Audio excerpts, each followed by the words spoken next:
ನಾವು ಈ ಸಾರಿ ಗೆಲ್ತೀವಿ. ಇಂಡಿಯಾ ಬ್ಲ್ಯಾಕು ಈ ಸಾರಿ ಜನ ಬದಲಾವಣೆ ಬಯಸ್ತಾ ಇದ್ದಾರೆ. ಬದಲಾವಣೆ ಆಗುತ್ತೆ ಅಂತ ನಾನು ನಂಬ್ಕೊಂಡಿದ್ದೀನಿ.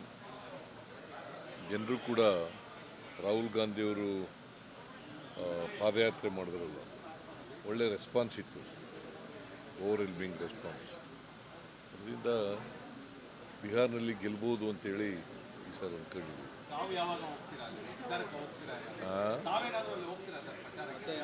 ಕರೆದರೆ ಹೋಗ್ತೀನಿ ಅಗತ್ಯ ಇದ್ದರೆ. ಯಾವ ರಾಜ್ಯದ ಮೇಲೆ ಪರಿಣಾಮ ಬೀರುತ್ತೆ.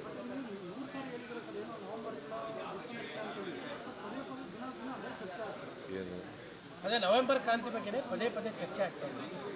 ಎಲ್ಲಿ ಕ್ರಾಂತಿ ಇಲ್ರಿ? ಕ್ರಾಂತಿ ಅಂದ್ರೆ ಏನು? What do you mean by ಕ್ರಾಂತಿ? ಅವರ ಪ್ರಕಾರವಾಗಿ ರೆವಲ್ಯೂಷನ್ ಅಲ್ವಾ? ರೆವಲ್ಯೂಷನ್ ಆಗುತ್ತಾ? ಕ್ರಾಂತಿ ಅಂದ್ರೆ ಏನಪ್ಪ? ಬದಲಾವಣೆ ಕ್ರಾಂತಿ ಅಲ್ಲ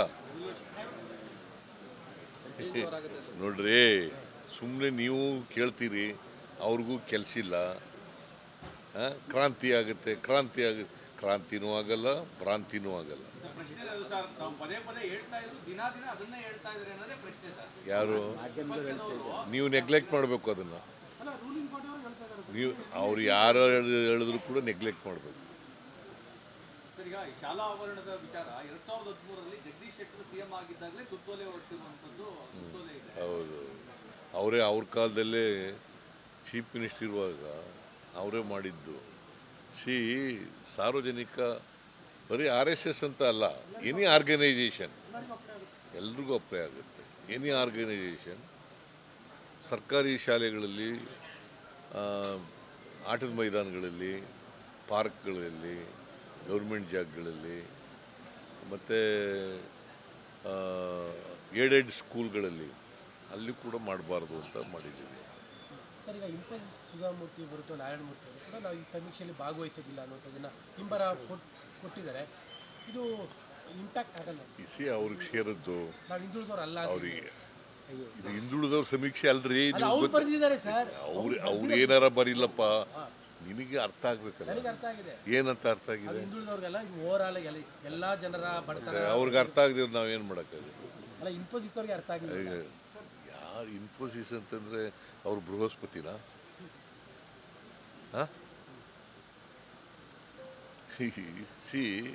ನಾವು 20 ಸಾರಿ ಹೇಳಿದ್ದೀವಿ, ಇದು ಹಿಂದುಳಿದವರು ಸಮೀಕ್ಷೆ ಅಲ್ಲ, ಗೊತ್ತಾಯ್ತಾ? ಇದು ಇಡೀ ಪಾಪ್ಯುಲೇಷನ್ ಸಮೀಕ್ಷೆ. ಹಾಗಾದರೆ ನಾವು ಶಕ್ತಿ ಯೋಜನೆ ಮಾಡಿದ್ದೀವಿ. ಮೇಲ್ಜಾತಿಯವರು ಹೋಗಲು, ಬಡವರು ಹೋಗಲ್ವಾ? ಗೃಹಲಕ್ಷ್ಮಿ ಮಾಡಿದ್ದೀವಿ, ಮೇಲ್ಜಾತಿಯವರು ಹೋಗಲ್ವಾ?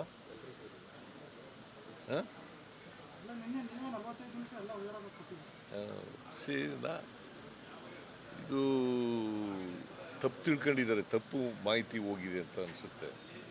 ನಾನು ಅದಕ್ಕೆ ಪದೇ ಪದೇ ಅಡ್ವರ್ಟೈಸ್ಮೆಂಟ್ ಮೂಲಕ, ನಾನು ಹೇಳೋದ್ರ ಮೂಲಕ, ಬೇರೆ ಮಂತ್ರಿಗಳು ಹೇಳೋದ್ರ ಮೂಲಕ ಇವೆಲ್ಲ ಮಾಡಿದ್ದೀವಿ.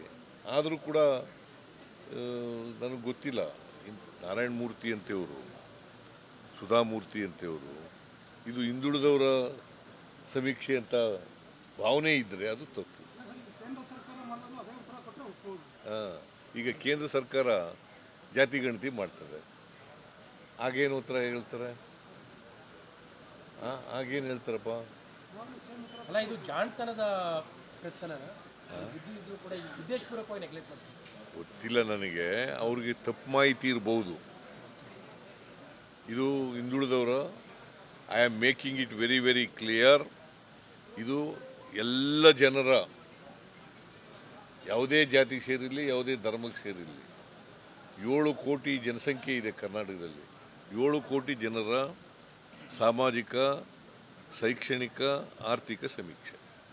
ಸರ್, ಈಗ ಕೆಲವೊಂದು IT ಕಂಪನಿಗಳು ಆಂಧ್ರದ ಪಾಲಾಗಿದೆ. ಹಾಗಾಗಿ ಆಂಧ್ರದ IT ಮಿನಿಸ್ಟ್ರು ಟ್ವೀಟ್ ಮಾಡ್ತಾ ಇದ್ದಾರೆ, ನಮ್ಮ ಕಾರವನ್ನು ತಡ್ಕೊಳಕ್ಕಾಗ್ತಾ ಇಲ್ಲ ಕರ್ನಾಟಕಕ್ಕೆ. ಈಗ ನೋಡಿ, ಇನ್ವೆಸ್ಟ್ ಮಾಡೋರು ಎಲ್ಲಿ ಬೇಕೋ ಅಲ್ಲಿ ಮಾಡ್ತಾರೆ. ಈಗ ಕರ್ನಾಟಕದಲ್ಲಿ ಇನ್ವೆಸ್ಟ್ ಮಾಡಿರೋರು ಹಾಗಾದರೆ ಇನ್ಫ್ರಾಸ್ಟ್ರಕ್ಚರ್ ಇಲ್ಲ ಅಂತ ಮಾಡಿದಾರ ಅಲ್ಲೂ ಮಾಡ್ತಾರೆ, ಇಲ್ಲೂ ಮಾಡ್ತಾರೆ, ಎಲ್ಲ ರಾಜ್ಯಗಳಲ್ಲೂ ಕೂಡ ಮಾಡ್ತಾರೆ. ಇನ್ವೆಸ್ಟ್ಮೆಂಟು ಈಗ ಎಂಥದ್ದು ನಮ್ಮ ಐಫೋನ್ ತಯಾರು ಮಾಡೋದು ಕರ್ನಾಟಕದಲ್ಲಿ ಮಾಡಿದಾರಲ್ಲ, ಅಲ್ಲಿ ಮಾಡಿಲ್ಲ ಯಾಕೆ ಅಂತಂದರೆ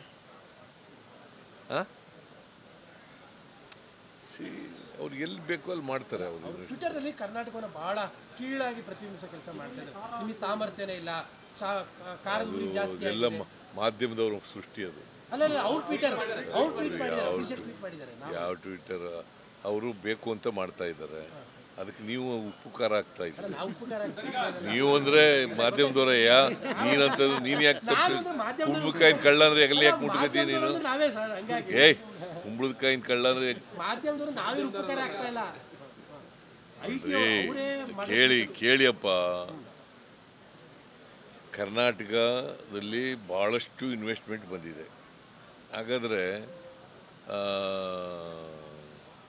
ಗ್ಲೋಬಲ್ ಇನ್ವೆಸ್ಟ್ಮೆಂಟ್ನಲ್ಲಿ ಕರ್ನಾಟಕ ನಂಬರ್ 1 ಹೆಂಗಾಗ್ತದೆ?